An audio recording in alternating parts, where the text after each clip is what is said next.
Attention. An amateur MMA asshole asked you to engage in aggressive altercation. Who the fuck is the toughest guy in here? That'd be me. Bullshit. Bopped you so bad in the bean you were beyond ass backwards. No blood, albeit bloody brutal. Clunk. Clocked your carriage, clipped your canopy, caught your conscience with a carefully concocted combat of cuffing. Dink. Decked you defiantly. Easy. Ended you efficiently. Fucking. Fucked your face up from front to Finland in a fairly unfair fashion, unfortunately for females. Goof. So you got up, gathered your goods, guts, and gonads, got after the goofy goon, gave Glory a good go.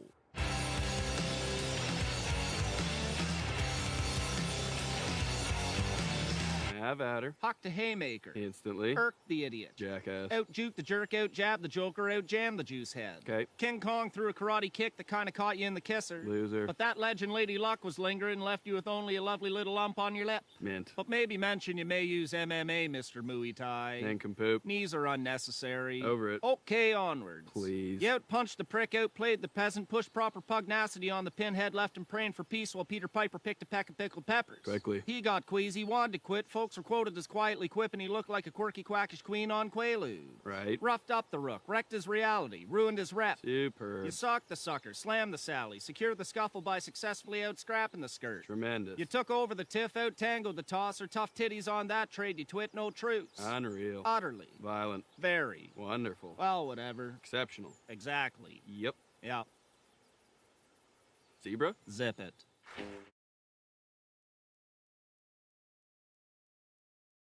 You're having some beers in the barn with your pals the other day. So have you figured out what you're going to do as first active ag hall president there at Super Shoots? You're looking at it, P. Shoots. No, he's talking about a charitable act, big shooter. We'll advise you there, Shoots and Ladders. We'll be your team, half-court shooter. Okay. Like when Obama became president, he started bringing troops home. How's that what he did? Or when Trudeau became prime minister, started bringing refugees over. Oh, did he do that? Whatever you do, just make sure peoples know about it. Yeah, like you're gonna want to have somebody come down from the paper, take a photo of it, tweet a tweet, and snap a chat. Why? Well, if it's not in the papers or on the internet, it's pretty much worthless. You know what, I think we should almost be snapping a chat about us talking about doing the charitables right now. Pump the brakes. Now, am I doing the charitables for the charity's gain or my own? Well, you do the charitables for the charity, but the whole point of doing the charitables is that people think you're a good guy for being charitables. Yeah, behaving charitably, you'll have people saying like, oh, he's a good guy. Oh, he's a real good guy. Oh, he's a great guy. No. Well, I think yous have had too much sugar cereal. The whole point of doing the charitables is to help the charity and to make you feel good, not look good. Figure it out. Yeah, but it feels good to have people call you a real good guy. You figure it out. But it feels even gooder when someone says you're a great guy. You figure it out. You want to do a charitable? Drive into town first thing in the morning, dead of winter after a fresh snowfall. Shovel a handful of folks' driveways before they wake up. No one does a tweet, feels fucking sweet. Also, it's a substantial core works out from what I've been told. Or, if you're done doing hay for the day, drive on over to someone's place that isn't done doing hay for the day. Cut their grass or something like that. No one snaps a chat, go fuck your at. Oh, couldn't you just help him do hay? But gets a photo. You're gonna need a photo. You wanna know what? No one likes a preachy Patrick, but yous are pissing on the seat here. Well, no one likes an impractical Pete. No one likes an unprepared Paul. Or if you're a woman's, no one likes an unproductive Pam. Or an improper Pippa. No one likes a pestering Preston, or if you're a woman, no one likes a patronizing Peggy. Trust me, good buddies. Any charitables act, big or small, is an act wasted if your face ain't attached to it. Any charitable act? Any charitables act. Well, come on, Dan. Let's drive into town. We'll have the dog drop a shit on Main Street and snap a chat of you picking it up. Good? Pitter-patter. Choice work, Super Chief. Oh, there's your lipstick.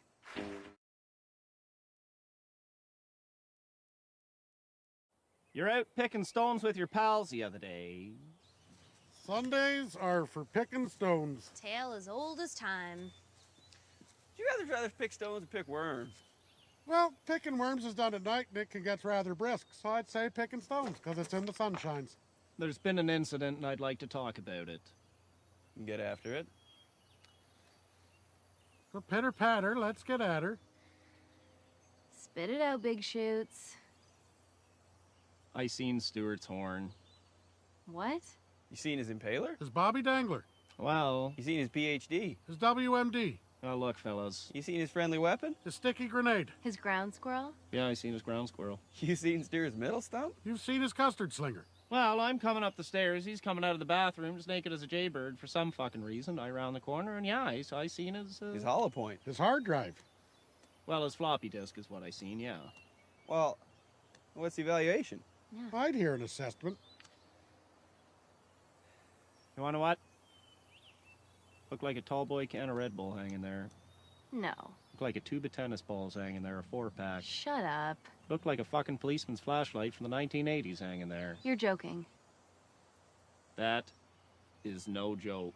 Good job, Stuart. That's what I said. I said good for him. Good for you, Stuart. Like I'm happy for him. Yeah, it's really good for him. Well, it's a terrific opportunity.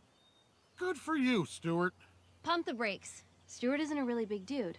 Are you sure the size of his horn wasn't accentuated by his really tiny frame? Looked like a 1-liter thermos hanging there. Because, you know, a really big dude could have a massive horn, but it would look really small in proportion to his gigantic frame, right? Have you been reading my diary? I'll tell you what, it looked like a deflated football hanging there. Fuck. You wanna what?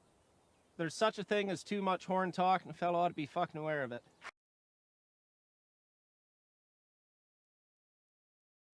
You ran out of beers with your pals the other day.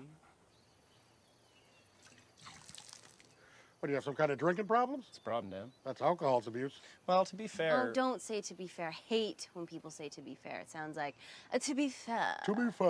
Well, to be fair, the bottom inch of a beer bottle is 50% spit. Well, don't be gross. Bugs could have crawled down there and died, too. You don't know. What'd I just say? Well, it's the same reason you don't eat the bottom of an ice cream cone. I'm not sure how I feels about this talk. What, do you think they check for bugs down there in the cone factory? Fuck no, they just throw the cones in the box. Figure it out. Can we move past this, please? What, do you think they check for bugs down there at the cone shop? Fuck no, they just throw the ice cream on there. Have a good one. This conversation's fast becoming a confrontation. Like here, have some ice cream and fucking bugs, likely.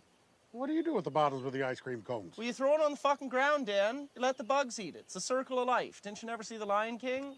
You know I love the Lion King. We're out of beer. No. Beer store's closed. Fuck, do I miss Modine's? Reason fucking 5 million, we need some sort of bar in this town. Green, blue, and gold? I don't like where this is headed. Yeah, it's leftovers from the Christmas potluck. We haven't had that in years. A half dozen at least. Not a half bakers, but that's splitting hairs. Creme de menthe, blue curacao, butter ripple schnapps. Now, what the fuck am I supposed to do with the creme de menthe? Splash of milk, 3 scoops chocolate ice cream. You got yourself frozen Girl Scout. Do I look like the type of prick to have a frozen Girl Scout dairy? What am I supposed to do with blue Caraco? Mix apple juice, pear juice, garnished with blackberries. You got yourself blue bijou. I think I'd rather have a blue bijou. Not enough for two. Says you. What am I supposed to do with butter ripple schnapps? Well, that's easy, Katie Cat. Down the hatch. I'm tasting that for days. What's the meaning of this? We found it in an old golf bag. And why do you get it? It's warm. Still a beer. Well, to be fair... To be fair. To be fair. To be fair, he is essentially drinking a bottle of piss right now.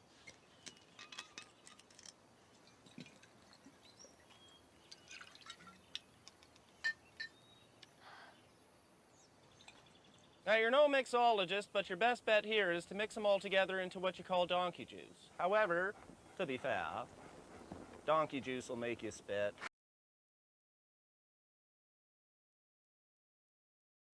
You're having Thirsty Thursday with your pals the other day. It was my cousin's 6th birthday party yesterday. Which cousin? Samuel. I fucking hate Samuel. Oh, Samuel likes you. Fucking hate Samuel so much. Now, Samuel's not so bad. I seen Samuel in the laundry room with the cat one time. You just know that little fucker's gonna put him in the dryer. Well, that's a hasty conclusion. Not if you've seen Samuel trying to put himself in there 15 minutes earlier. I seen Samuel snort a line of Fun Dip on his 5th birthday. That's reason fucking 5 million didn't go to his 6th birthday party. He was doing a Fun Dip dry rip. A what? Or rips in a fun, deep, dry one. Well, what's that? Well, in schneef terms, if you do a line of schneef before you've ingested any booze to alter your judgment, it's called doing a dry rip. Or rips in a dry one. Doing dry rips is a pretty good indication you got a schneef problem. You got yourselves a schneef issue. Well, you's ever done a dry rip? Well, back in the day. In the glory days, Yeah, I done dry rip. I'd have rips a dry one. Not sure if ripping a Fun Dip dry rip would have the same effect, but doing it is still a pretty good indication you got some sort of problem. Well, hooping fun deep definitely wouldn't have the same effects, but it's definitely an indication you got yourselves a problem. Well, what's hooping? Well, that's instead of taking the drugs oralies or intranasales, you take them analies. What the fuck you talking about now? Well, instead of down the hatch, Or up the nose, take mint pooper. We had put drugs up your pooper? Oh, that's the fastest way to absorb them into your systems. Do you mean like you take the drugs with your hand? Well, then you put them up your pooper? Correct. But you don't poop them out. No, your pooper absorbs them. Wasn't that curious? Hoop and Fun Dip definitely wouldn't have the same effect as Hoop and Schneef, but doing it is still probably a pretty good indication you got some sort of problem. I guess Fun Deep Dick Dinger wouldn't be the ends of the world. You wanna know what? I heard my friends JP and J-Dub talking about Fun Dip Dick Dingers one time. Well, whose dick was getting dinged? Well, I thought it was a bit intrusive to ask whose dick was getting dinged. As long as they're both consenting adults, it really doesn't matter whose dick's getting dinged. Well, I really hope the Fun Dip candy stick isn't going to waste in all this. Do you wanna know what? I pulled my first all-nighter with my friend Chad in grade 8 playing Pokemans and eating Fun Dip. Oh, wait. If Samuel's already been taking Fun Dips oralies and intranasales, Yeah, we should probably go check on Samuel.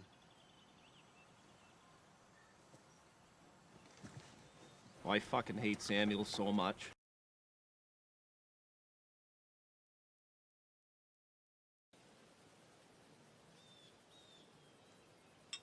First of fucking many, boys. This is an Irish car bomb. That's offensive. oh, that's an Irish hand grenade. You shouldn't call it that. What's the difference? Well, an Irish car bomb's, you drop a shot of Irish whiskey and the shots of Irish cream down into a pint of stouts. Which is also presumably Irish. Sounds a lot like an Irish hand grenade. The difference is, in an Irish hand grenades, you wedge the shots of Irish whiskey and the shots of Irish creams into the tops of the pints of stouts. Which is also presumably Irish. Then you grab the shots of Irish whiskey, pulls it out like you would the pins of a hand grenade, do the shots of whiskey, and then you drink the Irish cream, what's falling down into the stouts. Enough talking.